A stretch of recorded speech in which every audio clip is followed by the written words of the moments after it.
بسم الله الصلاة والسلام على رسول الله وعلى آله وصحبه ومن والاه أما بعد السلام عليكم ورحمة الله وبركاته برنوت أخلاقه ما تدرين الراء التواضع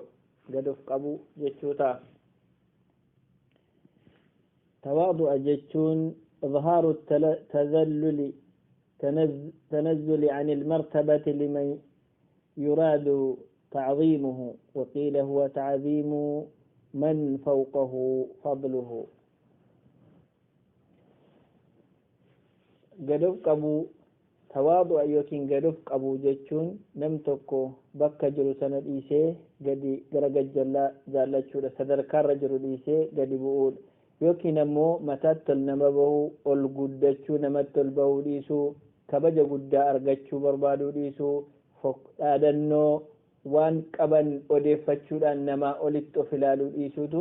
tawaadu'a jedhama. Tawaadu'a jechuun wanta jiru tokko wanta danda'an tokko irraa gadi bu'anii haala danda'an irraa gadi bu'anii hamma sila jiran irraa gad of qabanii jiraachuu jechaadha. Gad of qabuu jechuu fi xinnaachuu jechuu gidduu garaagarummaatu jira. Tawaadu'a tazallula jechuun nam tokko nama waan isatti dhufee jiru ofirraa deebisuu dadhabbiin yeroo jalatti kufuu tazallul yookiin xinnaachuu jedhama. Tawaadu'i garuu dandeettii qabu ni ibsa, dandeettii qaba waan sana gochuu danda'a, kanumaa wajjin garuu dhiisee gadi bu'a, isa kanatti tawaadu'a jedhama. Fakkeenya ifaa kan ta'u nam tokko hojjettuu isaa yookiin hojjetaa isaa sarraatiin nyaachuudha, nama isaaf hojjetu tokko nama ergataa jiru tokko wajjin akkuma waan isaa wajjin wal qixa ta'etti yeroo isaa wajjiniin hirmaatee qooddatee akka namaatti ilaalee jala deemu kun tawaadu'a. Nama kana ol of tuuluu barbaadee haala jiru irratti ni mul'achuu ni danda'a. Laakiin sanniis yeroo gad of qabee akka isaatti of ilaalee yookiin isaa wajjiniin wal qixa of godhee yeroo wajjiniin jiraatu inni kun tawaadu'a jedhama. Tazallulli garuu humnatti dhabanii xinnaatanii kufuudha jechaadha. Egaan tawaadu'iin iddoo guddaa qaba. bu'aa guddaa qaba, akkasumas akhlaaqaa baay'ee beekamaa fi baay'ee iddoo guddaa qabudha. Rabbiin subhanahu wa ta'ala qur'aana isaa keessatti dubbatee gabroota isaa faarse وعباد الرحمن الذين يمشون على الأرض هونا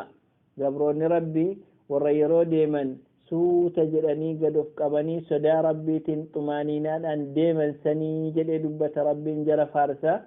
laafina isaanii liin ta'uu isaanii kanan dubbata rabbiin isa kanaan jara ibsa jechuudha. Akkasumas rabbiin akka ergamaa isaatti arjoomee fi mu'mintootatti arjoome yeroo dubbatu maal ta'uu goggoguu of tuuluu ol ka'uu dhiisanii gad of qabanii laafanii haala nama mijaa'uun haala namatti hin ulfaanneen haala ba'aa namatti hin taaneen jiraachuu dubbateeti. فبما رحمة من الله لنت لهم أرجما ربي كبيرا تئن ummata ergamteef kanaaf haala isaanii laafti utuuti nama of tuulaa taate qalbii gogaa taate namni sittin siqatu sirraa fagaata jechuutiin haala kana dubbate. Akhlaaqni nabi Muhammad alayhi salaatu wassalaam da'awaadhaaf kan isaan qopheesse akkanan isaanitti dhufu kan godhe laafina isaaniiti, tawaadu'a isaaniiti jechuudha. Kana wajjin dabalatee rabbiin maal jedheeni waqfid janaaxaka lilmu'miniin حالك إسانف لافس جل كما يقول القرطبي ألن جانبك لمن آمن بك وتواضع لهم إسانف حالك لافس قد جدي في ورأى مننيسي والجنجران جتشوتين دبت أكسما كان قفاصون تاني حال مؤمن توتا إفا تيرو إفس رب يا أيها الذين آمنوا من يرتد منكم عن دينه فسوف يأتي الله بقوم يحبهم ويحبونه أذلة على المؤمنين أعزة على الكافرين في نفس الوقت. أمل مؤمن والرب إسان جالته كان ومبربار يوكين قبرون ربي كان ربي إسان جالته إسانس ربي جالته أخلاق نساني كان نتين بيك مماني دين ربيتي هم نجماك أبو والقدود. لكن ور مؤمن أكساني برات لين لا فاكن أفقدي كباني isaanin ofitti qabanii haala kanaan beekamu jechuudha. Of gadi qabuufi utuu cimina qabanii gad of qabu dadhabanii miti ni dadhabanii tawaadu'a miti tazallula jennee xinneenyaa inni sun kufaati akkasumas aaya biraa keessatti maal jedha rabbiin muhammadur rasulullah walladhiina ma'ahu ashiddaa'u 'alal kuffaari ruhamaa'u baynahum isaan ergamaa rabbii hordofan waliif baay'ee rahmata walii godhu waliif garaa laaf kaafiratti garuu ciccimoo jechuutiin haala lamaanuu akka wal bira jiru ibsa aayaan kunii jechaadha akkuma kana rasuulli rabbii alayhi salaatu wassalaam hadiisa isaanii keessatti hedduu akka tawaadu'iin barbaachisaa ta'ee fi iddoo guddaa qabu dubbatanii يقول النبي صلى الله عليه وسلم وما تواضع أحد لله إلا رفعه الله نما ربي في جتش قدف قبي رب ولسفود مليه نفوجا قدف قبي نفو ربي سوى الفود مليه والفود من سي بكلمتك ودماجد قاضي عياد رحمه الله إني تكو ربي دنيا كان كيستي إساتي أرجومي جزاس دنيا رتي ساكنة akka jaallatamu isa taasisa kun kana dunyaati inni kan biraa immoo akhiratti rabbiin sawaaba of kennee fi gatii inni gad of qabeef ol isa guddisa jechuudha jedha rasuulli rabbii alayhi salaatu wassalaam rabbiin natti mee jira akka namni kamiyyuu waliif gadi qabamu gad of qabu nam tokko irratti ol ba'uu barbaadu dhiisee gad of qabu rabbiin natti wahyii godhee jedhu rasuulli rabbii alayhi salaatu wassalaam nam tokko uffata namni hin qabne uffata ittiin beekamu ol guddaa ta'e rabbiif jecha yoo uffachuu dhiisee gad of qabe guyyaa qiyaamaa rabbiin gosa uffataa inni barbaadu isa filachiiseetu namarratti jannataatti isa galcha yookiin uffata inni barbaadu isa filachiisa faaya jannataa isa filachiisaa jiru rasuulli rabbii alayhi salaatu wassalaam egaan inni kun kama hassanahu al-albaaniyyu rahimahullah inni kun maal inni naannoon isaa uffannaan inni qabu uffannaa giddu galeessa gadi bu'aa yoo ta'e uffanni inni uffatu kun nama kanaa hundaa ol ta'e kan isaanitti biratti adda ta'e beekamu yoo ta'e karaa lamaani kun kan dhowwamu shuhura beekamtii dhiise inni kan biraa immoo jaraa wajjin walitti dhiyaate akka jaraa ta'uuf jedhee isaanii wajjiniin naannoo sanaa wajjin walii ta'uu jedhe gaafa dhiisu sawaaba kana argataa jedhu Ibn Usaymiin rahimahullah warri jannataa jechuun kan korri keessan jirre kan olintullee jedha kullu daciifin mutada'af jedhu rasuulli rabbii alayhi salaatu wassalaam warra gad of qabanii koorummaa fi of tuulummaan isaan keessan jirre santu isaanii warri jannataa jechuutiin dubbatu rasuulli rabbii alayhi salaatu wassalaam egaan kanneen kun hadiisni qur'aanni kanneen yaada waa'ee of gadi qabu irratti ibsudha Mu'aadh ibn Jabal radiyallahu anhu akka dubbatutti nam tokko tawaadu'a argateera yookiin ammoo imaana isaa keessatti iddoo guddaa ga'eera kan jedhamee fudhatamu gad of qabuun of guddina caalaa beekamtii sharafa yookiin of kabaja caalaa gad of qabuun isa biratti yeroo jaallatamaa ta'u duniyaa baay'ee irra xiqqoo yeroo isa biratti jaallatamaa ta'u namni inni haqaaf jedhee jibbee fi namni inni haqaaf jedhee jaallate walqixa yeroo ta'u gochaan isaa jechuudha jaalalli inni rabbiif jedhee jaallatuu fi jaalalli jibbaan inni rabbiif jedhee jibbu yoo walqixa ta'e akkasumas yeroo waan namaaf murteessu tokko waan ofiisaa fi maatii isaaf murteessu nama biraatiif murteessu kun imaana irratti iddoo guddaa ga'ee jedha mata dureen keenya of tuuluu caalaa yookiin ammoo kabajamuu caalaa of gadi qabuu yeroo isa biratti gammachuu qabu akkas ta'a jedha akkasuma Abdullah ibn al-Mubarak rahimahullah maal jedha tawaadu'iin nama sii gadi nama rabbiin qabeenya sii gadi godhe biratti sii gadi godhee uume biratti yookiin jiraatu biratti yeroo ati isaa wajjin walqixa of gootee yookiin immoo isaa gad of gootee of ilaaltu isa kanatu tawaadu'a jedhama jedha waan rabbii sitti arjoome kana akka inni kan keen taane arjummaa rabbiirraa akka dhufe akka ati ofii kee fidachuu hin dandeenye yeroo itti agarsiistu kana tawaadu'a jechuuni jedha Abdullah ibn al-Mubarak الدرداء رضي الله عنها أمهات الدرداء كان جلمتو بيت المقدس تدبرتوتا مسكينة وجني كان سينتي سوساني وجه ولتقبمتي كان سينة ترجمت جلا قال واي كان لا كيسي تواضع الرت بايها ساني علموني سلفوني باي الرت جتني رس بايها ساني رس تواضعين قدما كبا قدمني تواضعا لما تجرني تكو جالتما كين فارفما jibbamaa yookiin arrabsamaa jedhamee lamatti qoodamu inni faarfamaan sun nam tokko yeroo of tuuluu dhiisu gabroota rabbii irratti isaanin xinneessee ilaaluu yoo dhiise inni kun isa faarfamaa ta'a. inni kaan immoo yeroo duniyaa wanti inni gad of qabuuf lamaanuu gad of qabuudha, of xinneessuudha, bakka jiran irraa gadi bu'uudha. Garuu hadafa waan isaaf jedhamee gad of qabame irratti hundaa'eeti kan ilaalamu jechuudha. inni kaan immoo faayidaa duniyaa, gammachuu duniyaa argachuuf yeroo gad of qabu inni kun maal ta'a? isa jibbamaa yookiin xinnaataa ta'a jechuudha. isa jibbamaa yookiin arrabsamaa san ta'a. tawaadu'iin faarfamaan yookiin ammoo inni jaallatamaan gosa lama qaba yookiin haala lamaan ibsama. tokkoon isaa garbichi ajaja rabbii guutuuf waan inni ajaje, waan rabbiin ajaje guutuuf, akkasumas waan inni dhowwarraa fagaachuuf otuma nafsiyyaan isaa waan kana irratti nafsiyyaa isaatii wajjin taaggalu yeroo kanaaf of kennu, ajaja rabbii guutuuf waan inni dhowwarraa fagaachuuf yaalii godhu, inni kun tawaadu'a jaaniba rabbii yookiin rabbiif jecha kan godhamu keessaa isa tokko ta'a. inni lammata guddina rabbii, olaantummaa rabbii, izzaa rabbii, kibriyaa rabbiitiif yeroo gad of qabu, inni kun gosa tawaadu'aa isa lamaan isaa ta'a jechuudha. ajaja isaa guutuu fi zaatuma rabbii rabbumaaf of gadi qabuuf ajaja rabbiitiif akkasumas dhowwaa isaatiif gad of qabuudha jechaadha. inni kana inni arrabsamaani of xinneessuudha. inni kun of xinneessuudha. yeroo of xinneessu keessatti maaltu argama? asirraa faayidaa har'atti argatu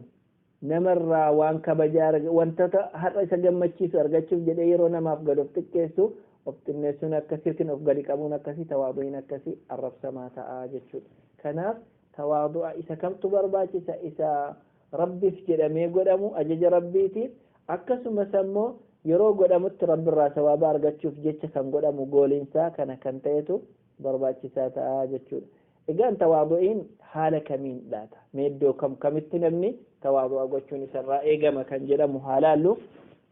tokkoffaa nam tokko mataa isaatii wajjiniin tawaadu'a godha. ofumaa isaatii mataa isaa ilaaleetii gad of qaba. kana jechuun ويكون ذلك بألا يظن أنه أعلم من غيره. ani nama biraarran caalaan beeka jedhee of yaaduu dhiisuudha. nama biraa caalaan of rabbiin sodaadha jedhee yaaduu dhiisuudha. ani nama biraa caalaan haraama keessa bu'urraa eeggadha jedhee of yaaduu dhiisuudha. akkasumas nama rabbiin sodaatudha nama biraa caalaa jechuu dhiisuudha. yookiin ammoo nama na caalaa hamaatu jira, anis hamaadha, nama na caalaa hamaatu jira jedhee yaaduu yoo baate inni kun tawaadu'a godhee jedhama. kayfa yaani silumatti kun ta'uu hin danda'u. sababiin isaatis qalbiin namaa kun qoba rabbii subhanahu wa ta'ala gidduu jirti. rabbii yoo barbaaden qajeelchaa yoo barbaaden jallisa. yaquulu ta'ala wa'lamu anna allaha yahulu bayna almar'i wa qalbi. rabbiin gidduu qalbii namaatiif gidduu namaa kana gaarradeetu akkasin khayriin arganne taasisuu danda'a rabbiin jedha. kayf akkamitti ofamanii akka khayrii irra jiru, akka kan biraa caalu, akka namni biraan isaa gadi ta'e akkamitti yaada? aslan inni kun kanaaf lubbuu isaatii wajjiniin akka rabbiis akka gad of qabu ta'uu isaan asirraa beekama jechuudha. inni kanuma jalatti min at-tawaadu' an ya'zama fi ayni alla ya'zuma fi aynika amalun in amilta khayran. tawaadu'a namaa kan ibsu khayriin ati hojjette ija kee keessatti yookiin yeroo ilaaltu waan guddaa ta'e sitti mul'achuu yoo dhiise, khayriin ati hojjette itti rabbitti dhiyaatte tokko waan guddaan hojjedhe jettee yoo sirratti mul'achuu dhiise, inni kun tawaadu'a irraati. leesh akkamittiin beekama? waa hojjechuu osoo hin taane innamaa yataqabbalu Allahu min almuttaqiin. rabbii warra isa sodaatu irraa taqabbala. sodaa rabbii qabaattee sirraa qeebalameef dhiiseen isaa hin beekamu. kayfa waan hojjetteen akkamittiin ittiin of tuulta? aslan akkamittiin ittiin of tuula nam tokko? hin danda'amu jechuudha. tawaadu'a irraa maaltu jira? haqa fudhachuu. nam tokko tawaadu'ummaa isaa kan inni ibsu, akka inni gad of qabaa jiru kan inni ibsu yeroo haqa fudhatee bakka haqni argamutti dhaabbatu, inni kun tawaadu'ummaa isaa ibsa. haqa diduun koora jedhanii rasuulli rabbii alayhi salaatu wassalaam waan dubbatanii jiraniif jechuudha. kanarraa kan ka'e yeroo nam tokko nasihaa namaa yaadu, gaarii namaa yaadee kanatu gaariidha, kanatu tolaadha jedhee yeroo itti dubbachuu barbaadu, gaafa kana namichi shayxaanni bira dhaabbatee laa qaata akkasii miti akkamittiin maqaa kee gaxxinneessu akkamittiin kana siin jedhu jechuutiin itti hasaas namni rabbiin isa waffaqe of kennee nasihaa isaaf yaadamu taqabbalee gara waan isatti himamee sana fudhachuutti deema kanaaf isa kana laalchisanii waan baay'ee dubbatu ulamoonni namni rabbiin namni hadiyyaanaa kenne aybii koo kan isa caalaa natti arjoome hin jiru rabbiin rahmata isaaf haa godhu jedhu nama aybii koo natti hime nasihaa akkan taqabballe kan nama taasisu ammoo shayxaana kanaaf nam tokko kan inni tawaadu'a gochuu qabu mataa isaatii wajjin yeroo jennu akkatti of amanuu dadhabee rabbii isaa irratti hirkatee hojiin isaa isatti mul'achuu dhabu tawaadu'a qaba namni kun jedhama keessa isaatiin kun kan namni isarraa beeku osoo hin ta'in kan namni ofii isaatii ofirratti beeku qabxiin lammataa nam tokko yeroo ilmii baratu tawaadu'a gochuudha isa kana laalchisee imaam shaafi'i rahimahullah namni ilmii argatu jedha namni ilmii barbaadu tokko aangoodhaan of tuulummaan ilmii barbaade abadan ilmii argachuu hin danda'u namni ilmii argatu nama gad of qabe lubbuusaa jireenya dhiphaa keessa nama jiraatee gad of qabee jedhetu diinii ilmii sana kaddamuu barbaade bal'isuu barbaade itti fayyadamuu barbaade santu milkaahaa jedhu mata duree kana jalattis hedduudha kanaasa'amu ilmii argachuuf namni gad of qabu malee abadan waan tokko argachuu hin danda'u Abdullah ibn al-Mu'tazz kajadutti al-mutawaadhi'u fi talab al-ilmi aktharuhum ilman namni yeroo barumsa baratu barnoota argatu gad of qabee waan barachuu barbaadu sana bira gahuu barbaadu sun isa ilmii guddaa kan argatu akkuma iddoon gadi boolli bishaan baay'ee qabatu namni gad of qabu barnoota guddaa argata kanaaf ilmi irratti gad of qabuutu barbaachisaa yeroo baay'ee wantoonni akka nuti waa namarraan baranne nu taasisan akhlaaqni namaa wanti garaa garaa jiraachuu danda'a kana laalchisee gaaf tokko shaafi'iin akkas jedhu rahimahullah imaam A'mash gaaf ta'e nama barataa tokkotti ori'anii itti dubbatan barataan kan biraa otuu sheekni kun akkasitti ori'a kana natti ori'a ta'eeti ani deebi'een dhufuu barin baradhu jedhee dubbata inni kan biraa of tuulummaatti isa rakkisa warra maftii fi of kabachiisuu warra barbaadu mirga isaanii warra kabachiisuu barbaadu irraati silaa bar jedheen imaam A'mash kun silaa gowwaadhuma akka kee ta'e ka sababa akhlaaqni koo badeef amalli koo badaa ta'eef waan isa fayyadu irraa deebi'aa inni kan amalli bade ana laakiin inni faayidaa qabu kun akkasin ta'u shuuf akka isaan itti gad of qaban ilmi isaanii maal isaanii faayidaa sana inni sun akhlaaqa isaa yoo ta'e isa kana beekuu jechuudha kanaaf namni isa kanarra darbee tawaadu'a of godhee yookiin gad of qabeetu yeroo ilmii baratu isa namarraa argamu sanniiseef waan irraa argatu san ilaaleeti kan fayyadamu tawaadu'a of hin godhu taanaan horii isaa horii ammoo darbu taanaan barachuu hin danda'u ergaa jedhu nutti hima yaadii A'mash kun rahimahullah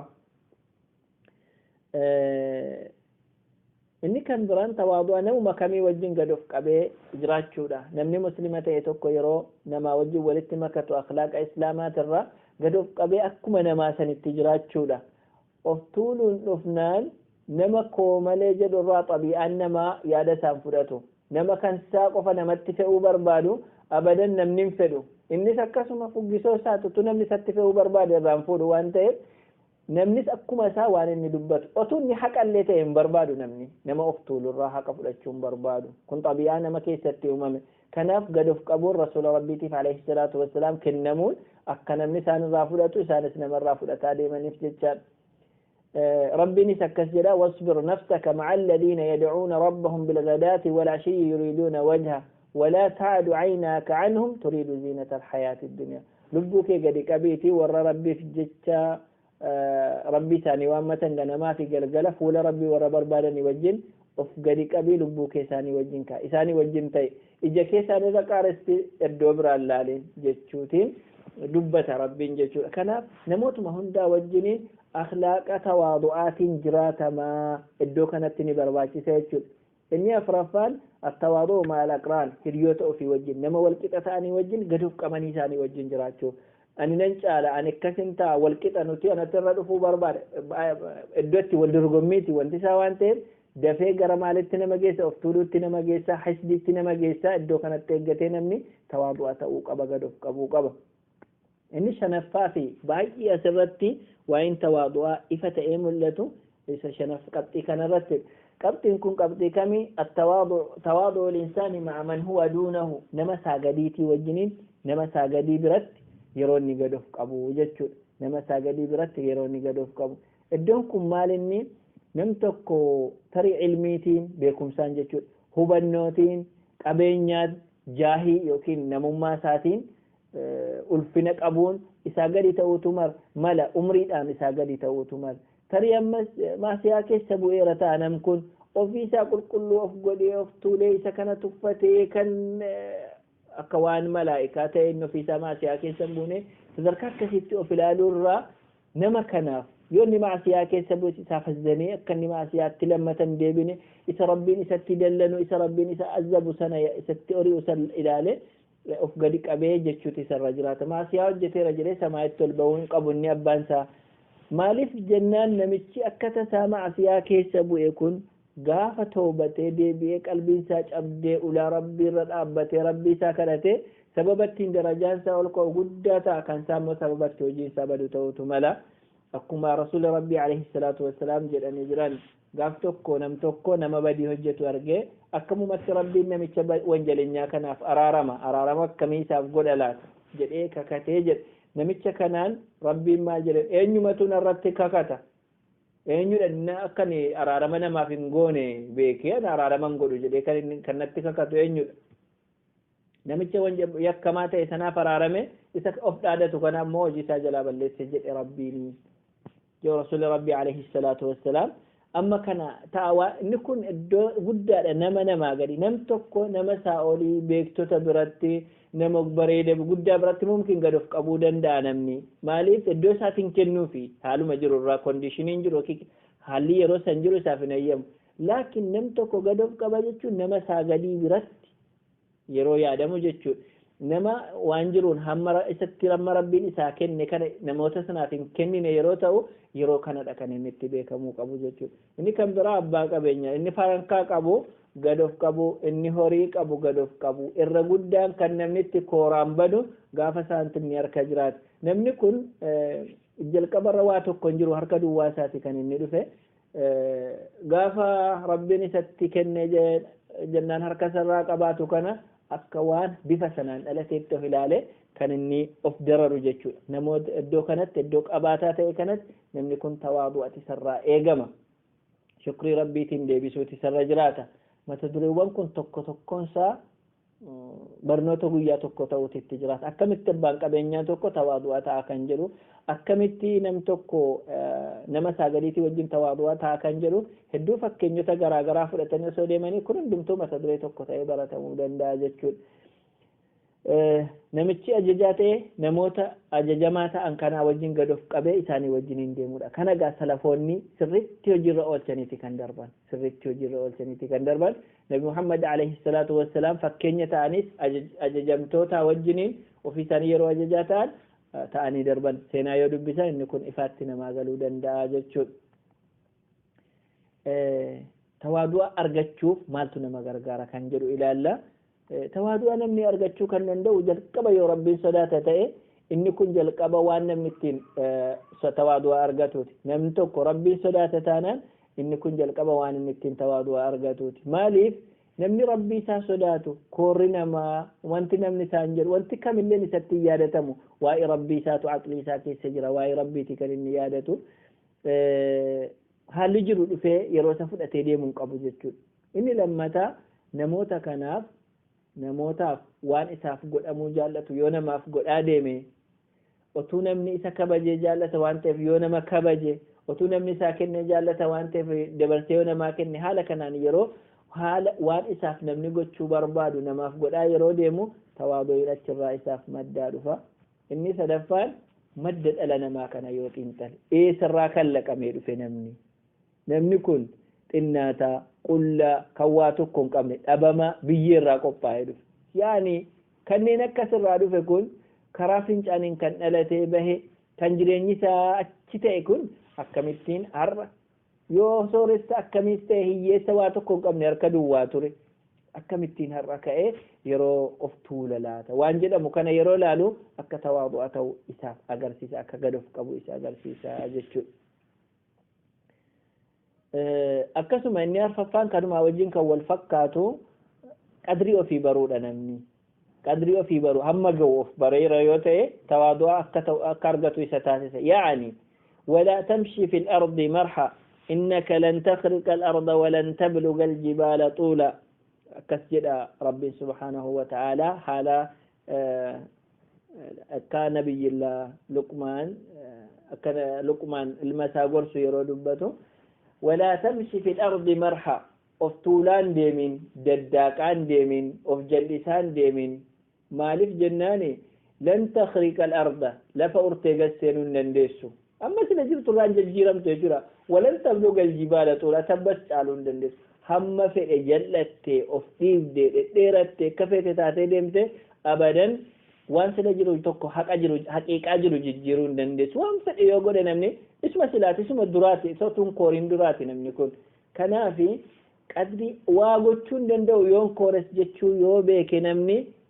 wajjin rakkachuun naqu kooraa wajjin of tuuluu wajjin rakkachuun naqu gad of qabeetuma hamma jirutti gadi bu'ee jiraata inni kara biraa dhukkubaa fi balaa garaa garaa namatti bu'ee yeroodhaa yerootti jireenya namaa jijjiiru kana yaadachuun akka inni tawaadu'a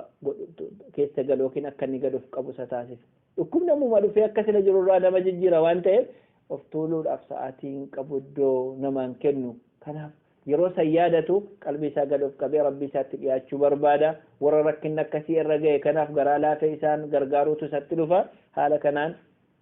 tawaaduun isaa dhufa inni kan biraan qalbii ofii dhiqanii qulqulleessu inni kun isa guddaa fi guduunfaa ta'a rabbiin qalbii keenya nuu dhiqee nuu qajeelchee nama rabbiif jedhee gad of qabee guyyaa qiyaamaa guddina argatu san rabbi nu haa taasisu هذا وصلى الله وسلم على نبينا محمد وعلى آله وصحبه وسلم